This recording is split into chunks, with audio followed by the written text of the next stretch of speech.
बोलिए काशी महाराज की जय, सद्गुरु भगवान की जय, श्री वृंदावन बिहारी लाल की जय, श्री माते बिहारी लाल की जय। पौष मास शुक्ल पक्ष की पुत्रदा एकादशी का महत्व है। युधिष्ठिर बोले, श्री कृष्ण आपने शुभकारिणी सफला एकादशी का वर्णन जो पीछे कृष्ण पक्ष में किया था, अब कृपा करके आप यह बताइए कि शुक्ल पक्ष की एकादशी का महत्व क्या है, उसका क्या नाम है और उसकी कौन सी विधि है तथा उसमें किस देवता का पूजन किया जाता है। हे श्री कृष्ण, आप कृपा करके यह हमें बताइए। भगवान श्री कृष्ण ने कहा, भगवान श्री कृष्ण ने कहा, राजन, पौष के शुक्ल पक्ष में जो एकादशी है उसे बतलाता हूं, सुनो। महाराज, संसार के हित की इच्छा से मैं इस पुत्रदा एकादशी का वर्णन करता हूं। राजन, पूर्वोक्त विधि से ही यत्न पूर्वक इसका व्रत करना चाहिए। इसका नाम पुत्रदा है। यह सब पापों को हरने वाली तथा उत्तम तिथि है। समस्त कामनाओं तथा सिद्धियों के दाता भगवान नारायण इस तिथि के अधिदेवता हैं। चराचर के प्राणियों सहित समस्त त्रिलोकी में इससे बढ़कर दूसरी कोई तिथि नहीं है। पूर्व काल की बात है, भद्रावतीपुरी में राजा सुकेतुमान राज्य करते थे।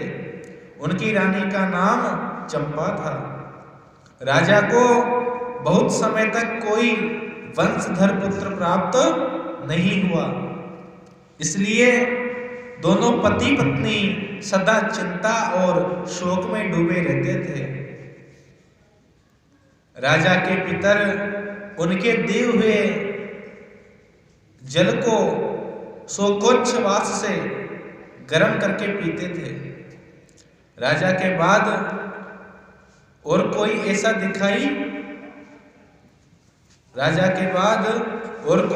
नहीं दिखाई देता जो उनके पितरों को जल दे सके। राजा के पितर सोचते हैं कि राजा ही है एक जो हमें जल दे रहा है, जो हम लोगों का तर्पण करेगा। यह सोचकर पितर दुखी रहते थे। एक दिन राजा घोड़े पर सवार होकर गहन वन में चले गए। पुरोहित आदि किसी को भी इस बात का पता नहीं था। मृग और पक्षियों से सेवित उस सघन वन में, घने जंगल में, सघन कानन में राजा भ्रमण करने लगा। मार्ग में कहीं सियार की बोली सुनाई पड़ती तो कहीं उल्लुओं की। जहां तहां रीछ और मृग दृष्टिगोचर हो रहे थे। इस प्रकार घूम घूम कर राजा वन की शोभा देख रहे थे। इतने में ही क्या होता है, इतने में ही दोपहर हो गया। राजा को भूख और प्यास सताने लगी। वह राजा जल की खोज में इधर उधर दौड़ने लगा। किसी पुण्य के प्रभाव से उन्हें एक उत्तम सरोवर दिखाई दिया, जिसके समीप मुनियों के बहुत से आश्रम थे।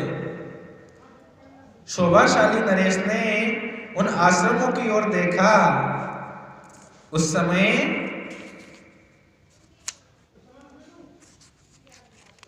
जब शोभाशाली नरेश ने, उस राजा ने उन आश्रमों की ओर देखा, उस समय शुभ की सूचना देने वाले कल्याणकारी शकुन होने लगे। राजा का दाहिना नेत्र और दाहिना हाथ फड़कने लगा।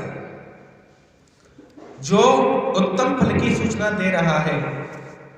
सरोवर के तट पर बहुत से मुनि वेद पाठ कर रहे थे।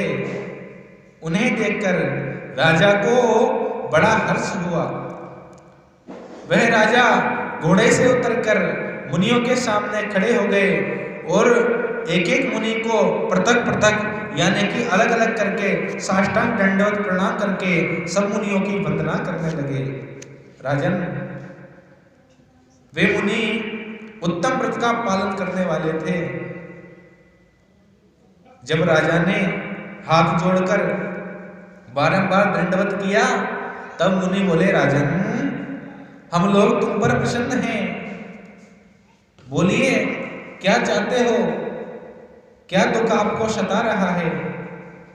तो राजा बोलते हैं कि हे मुनियों, हे महर्षियों, आप लोग कौन हैं, आपके नाम क्या हैं तथा आप लोग किस लिए यहाँ एकत्रित इकट्ठे हुए हैं, यह सब सच सच मुझे बताइए।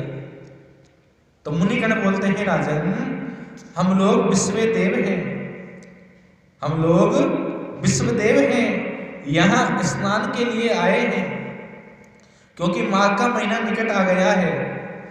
आज से 5वें दिन माघ का स्नान आरंभ हो जाएगा और उससे पहले आज ही पुत्रदा नाम की एकादशी है।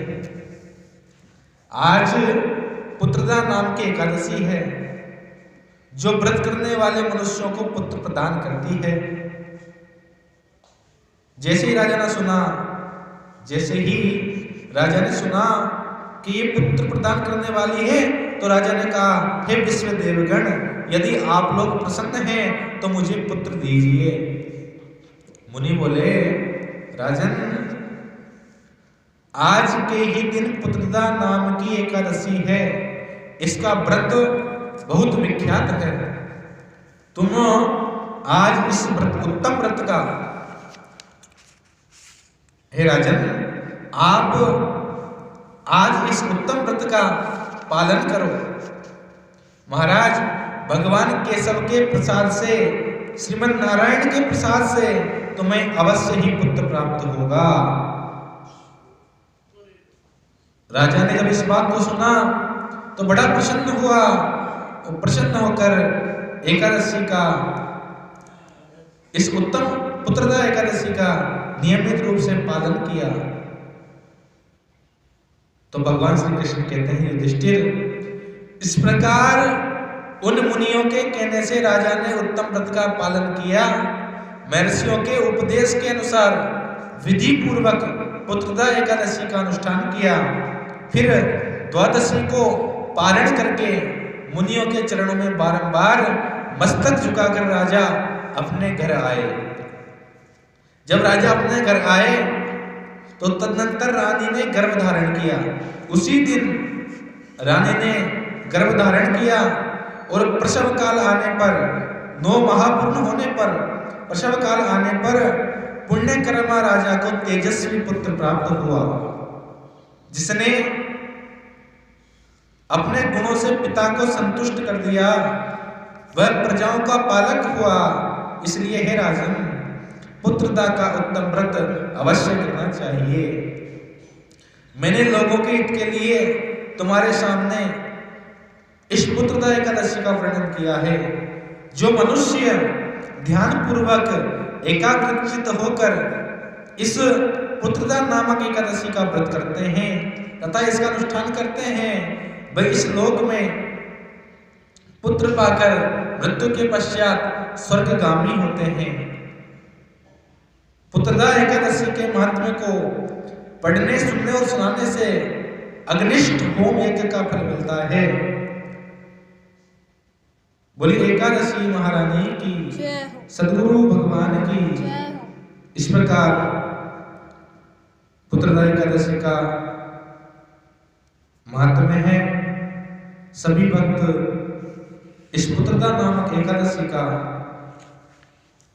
व्रत व अनुष्ठान करें और अपने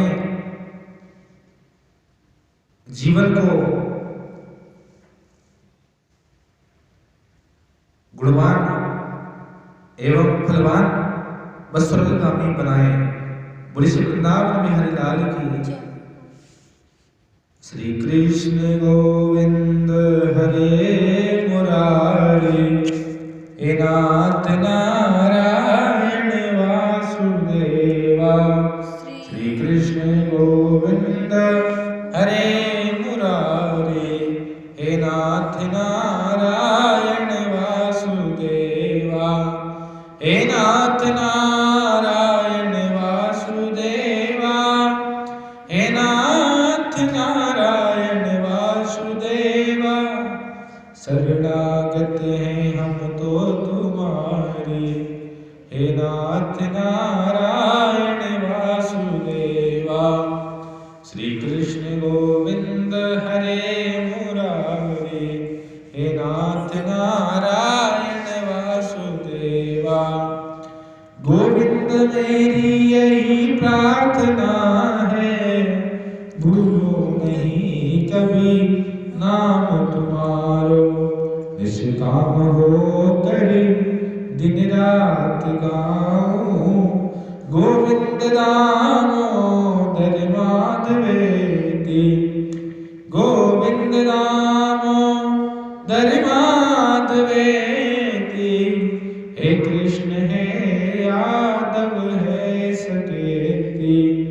श्री कृष्ण गोविंद हरे मुरारी, हे नाथ नारायण वासुदेवा।